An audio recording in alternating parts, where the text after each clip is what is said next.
All right, so let me get to it because of the time factor. I want to say a few things. The first thing that I wish to say is I want to sort of address we say in English, the elephant in the room. There are people who support Benjamin Netanyahu. There are people who oppose Benjamin Netanyahu. May I just say, and I have a track record of over 40 years to prove this, it should be utterly and totally irrelevant to a Jew anywhere on earth, especially outside of Israel, who the Prime Minister of Israel is. I support Israel, not prime ministers. I have never critiqued Israel as an American Jew. You think I agree with everything that any prime minister does? But it is irrelevant. I live in the freedom and security of the United States, 12,000, 8,000, whatever it is, miles away. Who the hell am I to tell Israelis how to vote?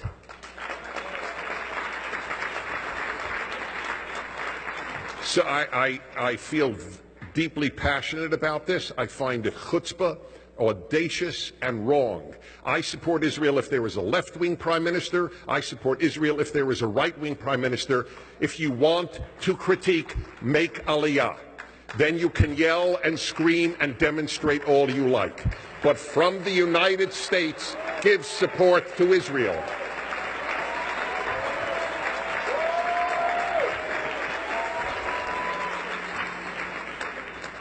Okay.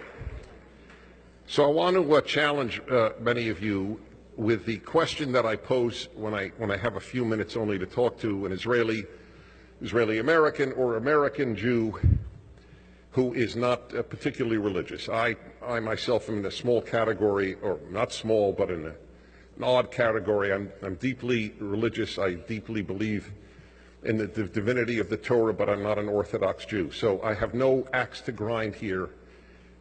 I don't understand Jewish history without the God element in it.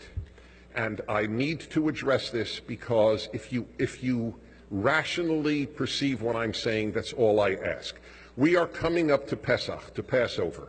And in the Haggadah for 2,000 years is the following line: shebechol vador omdim alenu lechalotenu. In every generation, somebody arises, and here is the key word. Lechalotenu means literally to finish us off, to annihilate us. When I was a child, I remember sitting at my parents' Seder, and I remember thinking the rabbis who wrote this were wrong. This is after the Holocaust. Nobody is going to try to destroy us again. People know how wrong that is. I was wrong. The rabbis of 2,000 years ago were right. In every generation, somebody arises to annihilate the Jewish people. In this generation, it's Iran.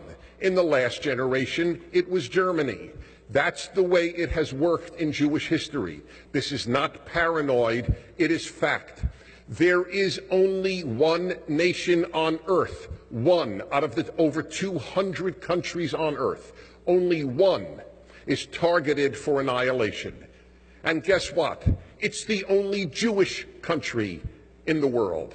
It is not a coincidence that the only country targeted for annihilation is the only Jewish country in the world. It is a challenge to all Jews to think this through. Why would that be? There are hatreds all over the world, but there are no exterminationist hatreds. That is unique to Jewish history. Those who hate us don't want to enslave us, don't want to persecute us. They want to destroy us. That is unique. And sure enough, we are living it again. And as usual, by and large, the world doesn't care. If Europe can rush into Iran and make all sorts of deals for European companies, then by golly, they're thrilled to do so. If foreign ministers and secretary of states can have a blast with the Iranian foreign minister like he's a good old buddy, then he's a good old buddy. We live in a world that is morally broken. This is what we are living through right now, this one nation The Jewish state is the size of New Jersey. It is smaller than El Salvador. And yet it is the preoccupation of humanity.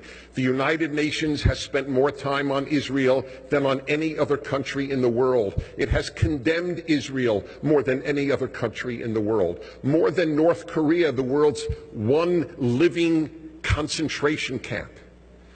Israel, the Jewish state that takes Syrians in to give them surgeries quietly, because if you say that a Jew saved your life, you're killed upon return to Syria. Just a little factoid that you don't hear much about on CNN. And Israel is the object of a new blood libel. I experienced it when I debated in Oxford 2 years ago at the Oxford Forum. So it's 2 against 2 at the Oxford Forum. And one of the two that I was debating, well, I think I should tell you about both. I debated, my partner, many of you know, is Shmuley Boteach. We debated 2 opponents.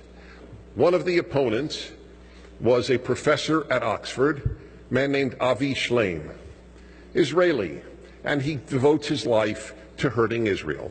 That is his main cause, to hurt Israel in academia. An Israeli, mind you. By the way, I need to say this with great sadness. I don't think any people has produced as many unhealthy people as the Jewish people have. And I say this with sadness. Part of it is, I believe, the horrible history of extermination, the Holocaust, the persecutions. Whatever the reason, there is a disproportionate number of Jews who hate being Jewish. But they don't merely hate being Jewish. They devote their lives to hurting the Jewish state. There is no parallel. It would be like blacks for the South African regime. Were there any blacks defending the South African regime? Why are there Jews who are anti-Israel? It's a phenomenon. It's a sickness. It's a sickness of the soul. Anyway, the other person we debated was a woman who got a PhD under this man from Berkeley, an Iranian American. And she said, it's on video. You can watch it tonight on YouTube. She said, Israel is doing to the Palestinians what the Nazis did to the Jews. She said this in front of 400 students at Oxford University. And no one except myself, as it happens, obviously, called her out on it. This is equivalent to the blood libel. There is no difference, morally or factually. There is no difference between that libel and the blood libel that Jews would kill Christian children to use their blood to bake matzahs. And they won the debate. Oxford students voted that they won. You know what the subject was? Is Israel or Hamas the greater obstacle to peace in the Middle East? Oxford students voted that Israel is a greater obstacle to peace than Hamas. As I said to them in that debate, it would be like voting, or first of all, it would be like having a debate in the 1930s. Who was the greater obstacle to peace in Europe, Hitler or Churchill? And you're going to vote that Churchill is the greater obstacle to peace. That is how sick the world is morally, and how many Jews don't understand this sickness. Because it is not only this exterminationist idea that Iran has, and the United Nations and its sickness, it's the university.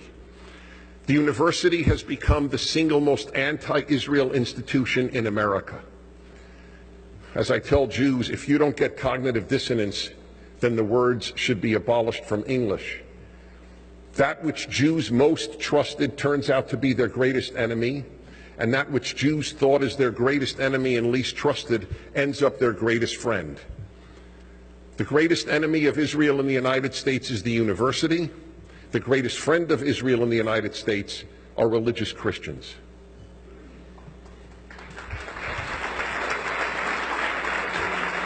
Not exactly what Jews would have predicted, is it? Jews live to send their kid to Cornell. That's the meaning of life for most Jews, what college their kid goes to. Well, let me tell you this, it doesn't matter what college your kid goes to, because whatever college your kid goes to, they will learn to despise Israel. That's the sick fact of life as it exists right now.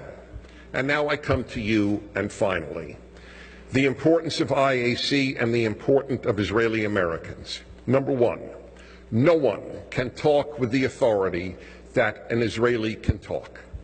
When you answer these charges, it is more powerful than if I do. You lived it. You are it. You must speak out. Israelis who are quiet in the United States are a puzzle to me. I don't understand them. This room should be 6 times filled more with Israeli Americans. Do you not understand? I would just say to this is, do you not understand? Shebechol, vador, omdim, alenu, lechalotenu. Don't you have aunts and uncles back in Israel? Don't you have cousins? Or your parents or nephews, nieces? I don't get it. I admit it, I don't get it. But there is no authority on Israel like an Israeli. You have a legitimacy. You have an authenticity that no one else has. You must speak out. Number 2, we need you within Jewish life. In Jewish life, you must speak out. I debated, I don't even want to say which local college or university, okay? Because I don't want this to be personal. I just want you to know I debated the head of Judaic studies at a local university. The head of Judaic studies, you know what, at that university, and you know what the subject was? Is there a moral distinction? Is there any moral difference between Israelis and Palestinians? He argued there is no moral difference. The head of Judaic studies at a local university. Imagine if Israelis had been there at that debate to say, what are you talking about? It's one thing for an American Jew, as me, as I am, to say it, but it is quite another for an Israeli living here, or visiting here, or whatever it might be saying it. You have to speak out. And finally, here is a very powerful argument. If you are not active, if Israelis aren't active on behalf of Israel, why should anybody else be active?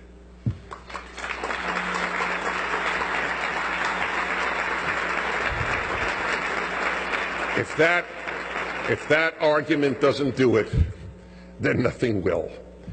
We need you, and you need us. This is a great organization. Please support it, and please get every Israeli you know to think and rethink their silence. Thank you very much for having me. Thank you. Thank you very much.